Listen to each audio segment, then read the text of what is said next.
Good morning student. आज हम chapter 3 ठेस ठेस कहानी के बारे में पढ़ने जा रहे हैं। ठेस का कहानी के लेखक हैं फणीश्वर नाथ रेणु। यह प्रसिद्ध आंचलिक कथाकार हैं। बहुत बार क्वेश्चन आता है कि प्रसिद्ध आंचलिक कथाकार कौन है, तो फणीश्वर नाथ रेणु हैं आंचलिक कथाकार। इसके अलावा बहुत बार क्वेश्चन आता है कि मैला आंचल यह किसकी रचना है। मैला आंचल यह किसकी रचना है। मैला आंचल फणीश्वर नाथ रेणु की है। और ठेस कहानी के लेखक कौन है, तो ठेस कहानी के लेखक है फणीश्वर नाथ रेणु। इस प्रकार इसमें से बहुत बार क्वेश्चन आते हैं। यह एक कहानी एक कला, ठेस का मतलब होता है चोट पहुंचाना। तो यह कहानी एक कलाकार के स्वाभिमान के ठेस पहुंचाने पर केंद्रित है। एक गांव में एक सिरचन नाम का एक कलाकार था। वह सभी उसको सम्मान की दृष्टि से नहीं देखा जाता था। वह बहुत आलसी व्यक्ति था, इसलिए कोई भी सिरचन को अपने खेत में मजदूरी के लिए नहीं बुलाता था। सिरचन को गांव में सब कामचोर और चटोर की संज्ञा दी जाती थी। कुछ समय पहले इसी व्यक्ति को गांव में सम्मान की दृष्टि से देखा जाता था।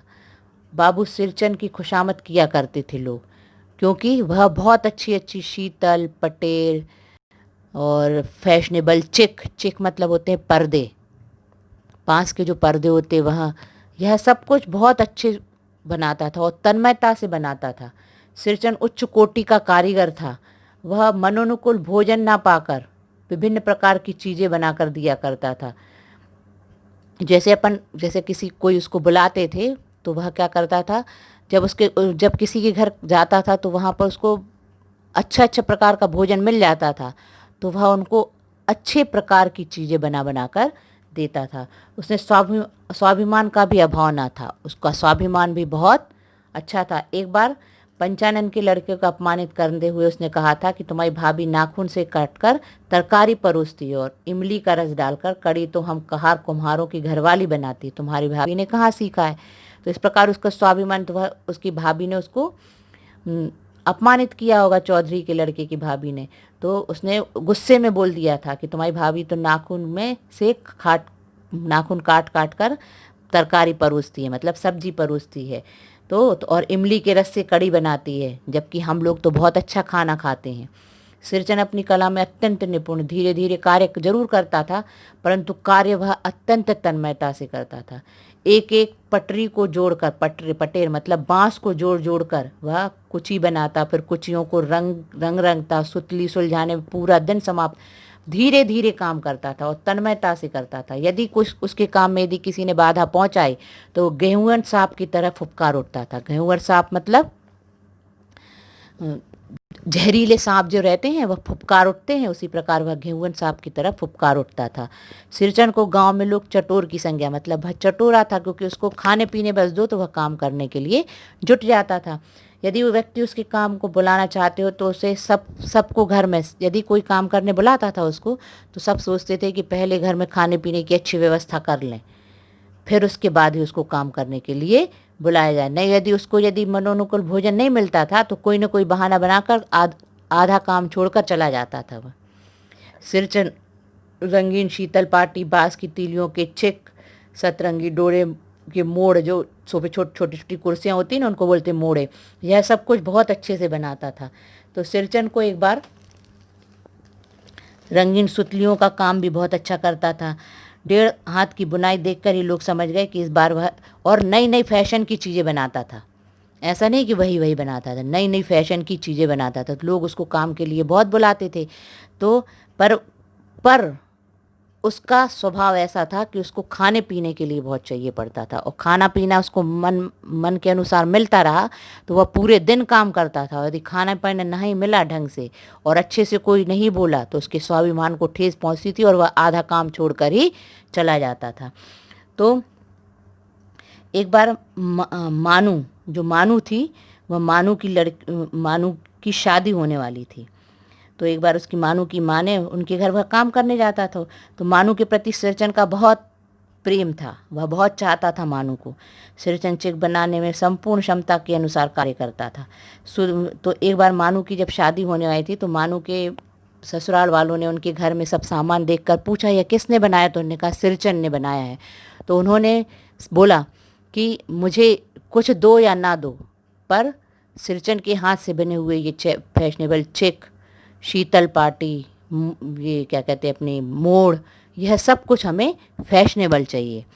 तो मजली बहू से कह के गए थे मानू के घर वाले। तो मानू की माँ ने उसको घर में काम करने के लिए बुलाया। तो मजली बहू जब जैसे ही वह काम करने आया तो वह काम करने बैठ गया। तो उसकी माँ को तो उसकी आदत मानू थी, मानू की माँ को, तो मानू की माँ उसको धीरे धीरे सब खाना देती रहती थी। पर मानू की माँ जब अंदर चली गई तो मजली बहू ने क्रोध में, मजली बहू मतलब उसकी मानू की चाची, क्रोध में आके मुट्ठी भर सूपे में बूंदी रखी थी, चिवड़ा रखा था। तो उसकी नज़र पूरी उस पर थी क्योंकि वह चटोर था, तो उसकी पूरी नज़र उस पर थी। तो वह सोचने लगा कि यह मुझे मिल जाए। तो मजली बहू ने को मालूम था कि यह उसका नज़र उस पर, तो मजली बहू ने क्रोध में आकर वो मुट्ठी भर बूंदी उस सूप में फेंकी और चली गई। सिरचन के लिए अपमान असहनीय उठा। उसने कहा मजली बहू रानी, आपने मैके से आई हुई मिठाई भी इसी तरह हाथ खोलकर बांटी है क्या? गुस्से में बोला, मतलब उस गुस्से में बोला कि मजली बहू रानी ने जैसे ही फेंक कर बूंदी दी तो उसने मजली बहू से बोल दिया कि आपने मिठाई भी अब वहाँ मैके से लाई हुई मिठाई भी ऐसी खोल कर बांटी थी क्या, हाथ खोल कर? मजली भाभी समझ गई कि सिरचन ने गुस्से में बोला है तो वह रोने लगी। मानू की माँ ने सिरचन से कहा कि उसे बहुओं से ऐसी अपमान की बातें नहीं करना चाहिए। मानू पान सजा कर बैठ खाने में मज़े में बैठा था। तो उसने पान का एक बीड़ा सिरचन को देते हुए कहा, मानू ने पान का बीड़ा सिरचन को देते हुए कहा, छोटी बातों पर सिर, जैसे ही वह उसने बोला तो वह रोने लगी। तो मानू की माँ उसको समझाने के लिए आई कि तुम्हें ऐसा नहीं बोलना चाहिए। तो वह गुस्से में जाने लगा। तो मानू ने पान सजा कर बैठी थी कि मानू को देंगे, तो उसने मानू को जैसे दिया तो उसने कहा कि मानू छोटी बातों पर नाराज़ नहीं होती। सिरचन को मानू की चाची ने पान खाते देखा तो वह गुस्से में आ गई। सिरचन ने उसने अपनी तरफ, तो धीरे धीरे धीरे करके उनके सबके लोग उससे चिढ़ने लगे। छोटी चाची जरा भड़क उठी, उसने सिरचन को बुरी तरह से अपमानित किया। सिरचन कुछ क्षण तो चुपचाप बैठा रहा, फिर वह कार्य को अधूरा छोड़कर ही चला गया क्योंकि सब उसके ऊपर, किसी ने, कोई वह पान खा रहा था तो गुस्सा हो गया, किसी ने उसको फेंक कर वो दे दिया तो उसके मन में चोट पहुंची, उसके स्वाभिमान को चोट पहुंची। तो वह आधा अधूरा काम कर कर चला गया। मानू के मन में व्यथा भर उठी कि मानू को लगा कि अब मुझे ससुराल में कैसे ले जाऊंगी मैं। तो अब वह कहने लगी, अपनी वो अधूरी चिक के साथ उतारे छोड़ के माँ ने उसे ध्येय बंधाते हुए कहा, उसे मेले से चिक खरीद कर भेज देंगे। मानू को तो सिरचन के हाथ की बनी चाहिए थी। अब वह सोचती रही। फिर क्या हुआ, एक दिन उसने कह दिया कि मैं, खैर फिर लोग मनाने गए उसको, सिरचन को। तो सिरचन कहने लगा मैं अब काम नहीं करूँगा बबुआ जी, अब मैं कान पकड़ता हूँ मतलब मैं दृढ़ निश्चय करता हूँ कि अब मैं यह काम नहीं करूँगा। मोहर छाप वाली धोती लेकर क्या करूँगा, मतलब ऐसी तुम्हारे यहाँ से जो थोड़ी बहुत धोती मिलेगी तो मैं क्या करूँगा इसको लेकर, कौन पहनेगा? ना तो मेरी वो है, न बेटा बेटी है, न मेरा कोई घरवाली है जिंदा है जो मैं उसे, यदि मेरी घरवाली जिंदा होती तो मेरी ऐसी दुर्दशा नहीं होती। वह गुस्से में ऐसा कहकर चला गया। ये शीतल पार्टी, सब लोग उससे कहने गए शीतल पार्टी उसी की बनी हुई है।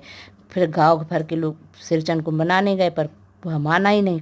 फिर उसके बाद अब मानू का तो ससुराल जाने का समय हो गया। अब मानू को लगा कि मैं क्या करूं। अब उसके मन में बहुत चिंता थी कि मुझे तो यह अब शीतल पार्टी और यह फैशनेबल चिक यह सब कुछ मिला ही नहीं है।